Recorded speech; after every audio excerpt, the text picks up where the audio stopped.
Hi, I'm Ed Hamilton. Thanks for joining me. Today I'm going to be talking about Flor de Caña from Nicaragua, and I have their 7-year-old rum. It's called Flor de Caña Grand Reserve 7-year-old rum. Right on the bottle it says distilled, slow-aged, and bottled at Compañía de Carrera de Nicaragua in Nicaragua. This is one of several rums made by the Flor de Caña company. They also make a 4-year-old white, a 5-year-old, a 7, a 12, and an 18-year-old rum. And all of the Flor de Caña rums, with the exception of the lime-flavored limon, are kosher certified. All of these rums are distilled, aged, and bottled at the distillery in Nicaragua. So first, let's take a look at the 7-year-old.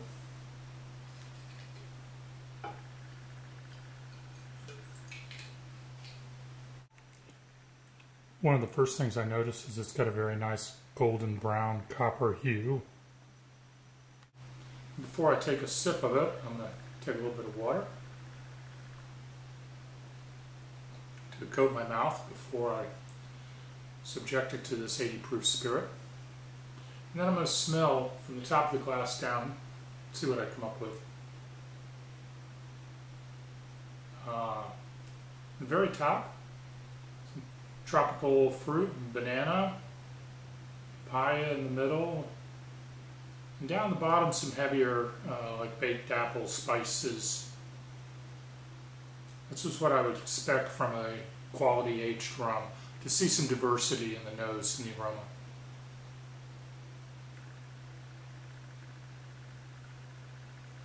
In the first initial taste, I pick up a little bit of cocoa.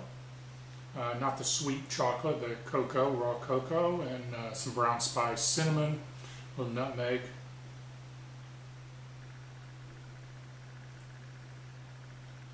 And some vanilla and pecan flavors in the finish. Fairly complex spirit. All of the rum in this bottle has been aged 7 years in used Jack Daniel's barrels. The distillery has a formula, a recipe. All of that fresh distillate goes into used Jack Daniel's barrels that have been refurbished and rebuilt at the distillery, and then it's aged for 7 years.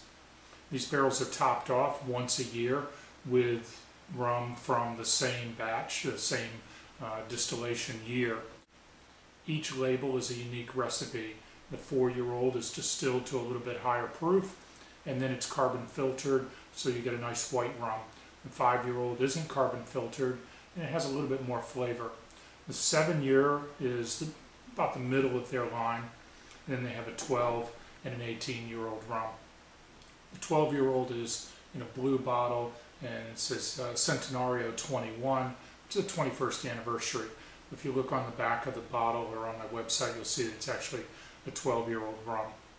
And all of the Flor de Caña rums, with the exception of the lime-flavored limon, are kosher certified.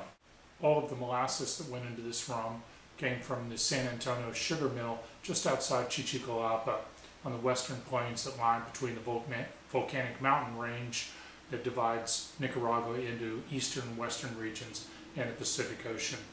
The elevation is fairly low, probably less than 100 feet.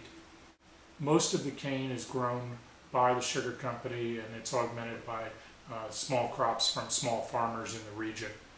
The name Flor de Caña means flower of the cane. In the northern hemisphere, it starts flowering in about November. The harvest is November through about April, depending on seasonal variations. During this harvest, the sugar factory and distillery employ between 4,000 and 5,000 people for the duration of the harvest. All of the processing, from planting the cane through making the molasses, fermenting and distilling the rum, and even aging, is done under the supervision of the company. The rum factory and aging warehouses are within about a mile of the sugar mill, and the molasses is piped from the sugar factory to the rum distillery. So this has had a couple of minutes to breathe. Let's take another assessment. Yeah, the tropical fruits are still there.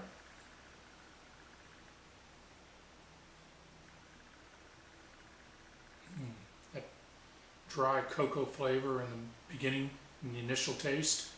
is still very prominent, and the vanilla finish. Smoky oak, not a sweet vanilla. This is a dry rum. I wouldn't consider it a sweet rum at all, but it's not as dry as some. It doesn't dry your mouth out when you taste it. The Flor de Caña family of rums are considered dry rums. The Flor de Caña distillery is one of the 21 companies that make Grupo Palos. They have annual sales of about $2 billion.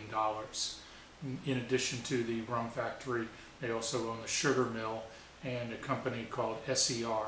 SER is Sugar, Energy, and Rum. The spent cane from the sugar mill is burned in state-of-the-art boilers and generates very high-pressure steam. It turns modern turbines and generates about 25% of Nicaragua's electricity during the cane season. The rest of the year they're burning eucalyptus, and the farmers are encouraged to grow these trees around the cane fields. In addition to biodiversity, the eucalyptus trees, which have about a 5-year growth cycle, give a habitat for birds of prey who feed on the rats and other insects that attack the cane crop during the year. During the off-season, they produce somewhere on the order of 10% of the country's electricity, and they sell that electricity at about 40% of the going rate that the government charges. The spent yeast from the distillery is put in large tanks where anaerobic bacteria are introduced and methane is generated.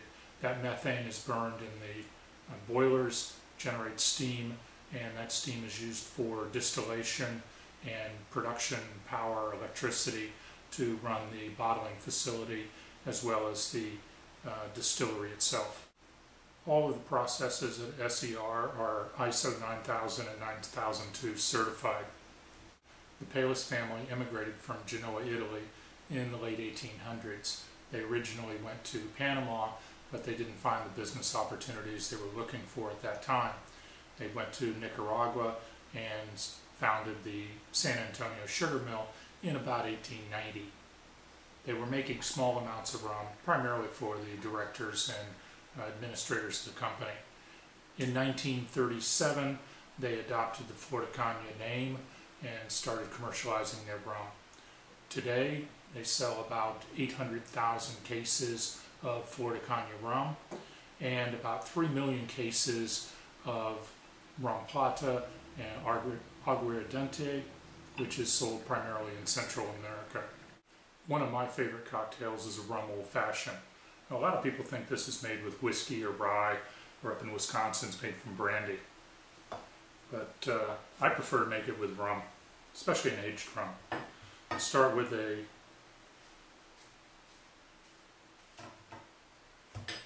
piece of the zest of a orange.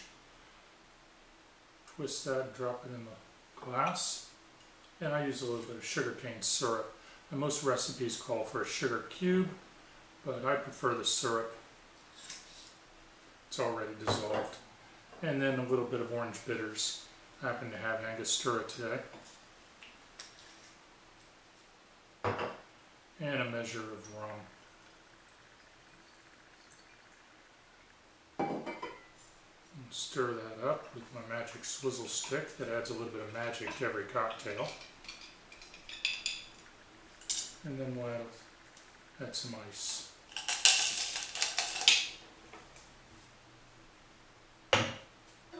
And for a garnish, if you'd like more information about Flor de Caña or any of the other rums, just Google rum. You'll find the Ministry of Rum.